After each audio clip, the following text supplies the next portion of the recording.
Hey guys, and welcome to my season 4 review of The Arrow. I just kind of want to briefly go over the first three seasons and then talk about season 4, kind of some of the stuff they did right and some of the stuff that they've done wrong over the past couple seasons. Originally, I wasn't going to watch the show. My brother actually suggested I watch it, and I actually really ended up liking it a lot. Originally, he starts out as this vigilante who's just all about justice. He has a list of names, a list of people he needs to talk to and take care of in order to fix his city. And that was really intriguing. He's got the list of names. There's kind of like invisible ink or something. It was really cool. The whole dynamic and characters of the show really worked well together.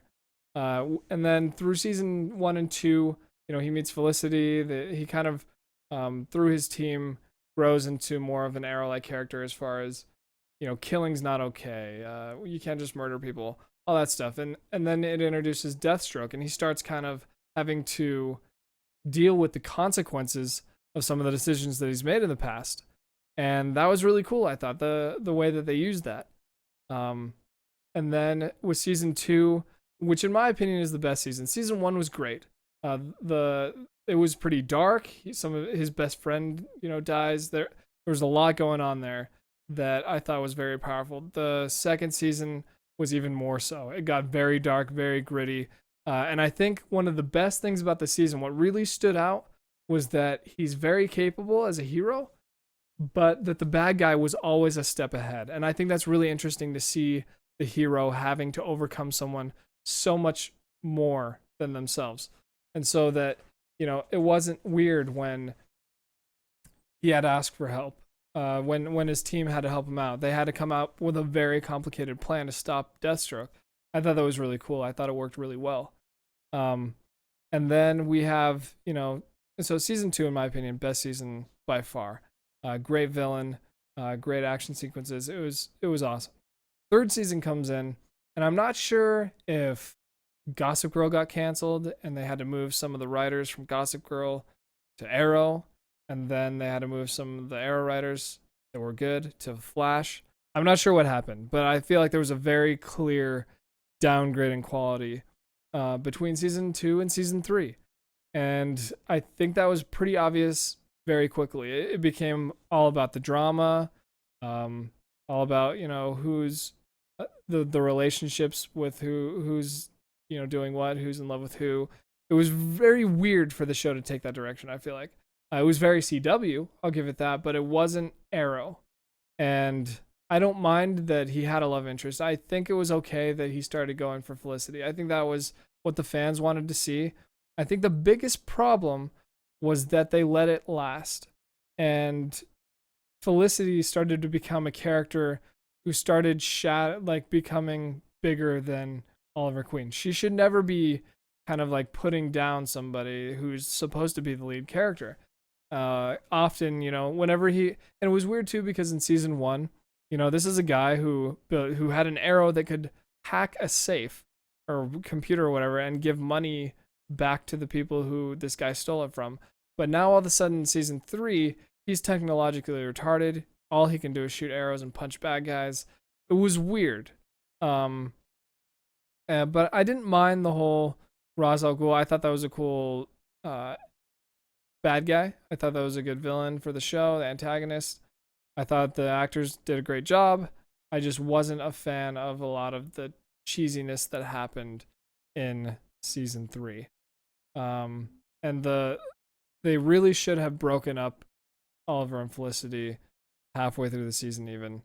I think that was a clear mistake, which carries on to season 4 and really does a lot of damage to the show as a whole. And I know that the internet has an issue with this as well. Not everyone, obviously, but there's a large group of fans who are done with the Oliver Felicity thing.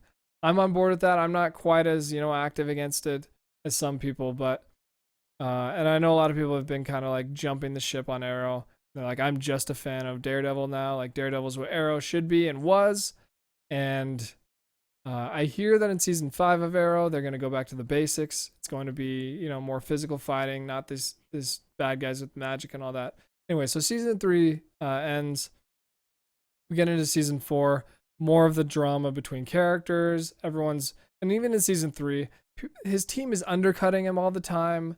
They get mad if he lies, but if they lie, it's for some reason okay. They make plans behind his back. Like for example, I think there was one where they needed to save Roy. They kept Arrow in the dark for no reason. It was very weird. Very hypocritical of his team, and it felt like the team wasn't really supporting him. I think Arrow needs a team that can, they can be the angel on his shoulder, but at the same time not dominate the show, not take away from him. Ultimately, it needs to be him leading. And I felt like that was lost in season 3 and season 4 as well. They gave these team members too much, maybe screen time or power in the show, kind of too much personality. I don't know what went wrong, but his team has become too much of the show. It's called Arrow, not Arrow and Friends or whatever else.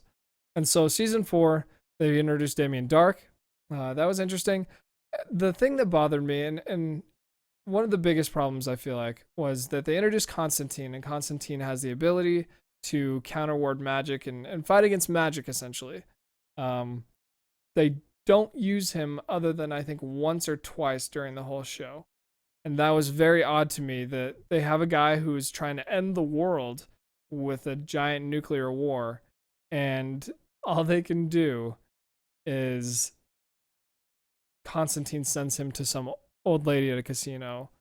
I don't get that. I'm sorry, I mean old literally, like she was supposed to be like a couple 100 years old or something. Anyways, so and she just tells him like, oh, you don't have it in you. So I was like, okay, that's kind of weird. I was very worried they were going to use Felicity to defeat Dark, and I was like, this show has lost its mind if that happens. They should just call it Felicity at this point. She has become way too much a part of the main show, and she has taken way too much away from what Stephen Amell's character brought to the table, as far as value to the team. And so we get Damien Dark, and here's the thing: if you noticed, so season 2, it ends with big battle in the streets, Star City, and the bad guys come together. They run at each other and they clash and fight. Like, okay, that was kind of cool in season 2. It worked okay. Season 3 happens, right? We get towards the end. What happened? League of Assassins and the city of Star City citizens clash and run at each other and fight. It's like, okay, well, this is getting old pretty quick. It was kind of cool the first time. Second time, I think it looked dumb. And then season 4, right? We get the fight between Arrow and Damien Dark. For some reason, he pushes all the citizens down, and that exhausts his powers or something. I don't know why his powers stopped working. Anyways, they stopped working just by knocking people over, I guess. And then they have the ghosts come out, and I was like, oh crap, Hive is about to mow all these freaking citizens down. It's going to power them up. But instead, they decide to run it. They have a run at each other party again. Why? It's so stupid. It's not fun. It looks as dumb as it did the third time. Oh my gosh. I mean, in third season, they gotta pick something new, find something new, be creative. It doesn't work 3 times. It looks goofy. It doesn't make sense in the third time against Damien Dark. I don't know why his power stopped working. Why are people with automatic weapons who clearly have no problem with murdering anybody are running at each other and being as least efficient as possible? It doesn't make sense, and it makes it very hard for people, I feel like a good story, to stay a fan of the show. And that's I think essentially, like, I can't come back to the show, not unless I hear from a lot of people that it's really taken a turn. They're really stepping it up, and it's gone back to the basics. It's gotten that kind of maybe more grittier tone. And if I don't hear that, I just can't sit through it again. I can't sit through another run at each other party.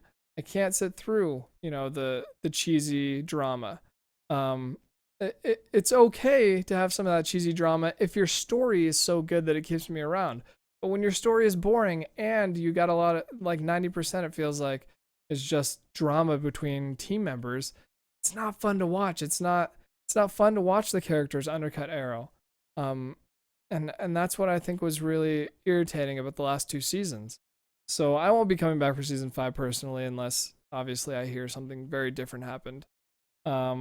I heard that, they're going to go back to the basics. I heard they may introduce a character kind of like what they did in season 2 of Daredevil, which I thought worked fantastically with the Punisher, where it's two vigilantes. They have similar goals, but they have very different ways that they want to accomplish them. And both their ideologies kind of make sense. So it's hard to pick a side. Like, you like the Punisher and you also like Daredevil. Like, there's the bad guy isn't really necessarily a bad guy, and I think that's really interesting. Other than their ideologies, it's all about what do you believe? What do you think works? I hope that they have something similar, or just change it up. It's gotta change. I don't know if they need to fire some of the writers. I don't know what has to happen, but if you're looking for a better show, Flash season 2 has been fantastic. It has been a little bit cheesy, but as far as the story goes this season, I think it's been very good. They've been good about answering all the questions to their cliffhangers and keeping the story moving and keeping the villain better than the Flash. I think that's really what's interesting, I think, is when the villain is stronger or better than the hero. And so they really have to go out of their way to figure out, how can I beat this guy? I think that's also what was interesting about Jessica Jones, was that she has powers, but they don't work against the villain. She has to figure it out, without her powers necessarily. And I don't know. I thought it was interesting. If you haven't seen Daredevil, it's much more graphic and violent than The Arrow. So keep that in mind, but I highly recommend Daredevil. Jessica Jones, much more graphic sexual stuff and more graphic violence as well. But it's more of a murder mystery type noir detective deal. So if you're into that, I highly recommend Jessica Jones as well. That's my season 4 review of Arrow. I'd like to hear what you guys thought of the seasons as well. If you guys have any comments, if you want to, hear another review of a season, let me know what shows you guys watch. I'm interested to talk to you guys. So if you like it, subscribe and like the video. If not, then you're good. Hopefully we'll see you back sometime. Anyways, it's been fun, and I will catch you guys later.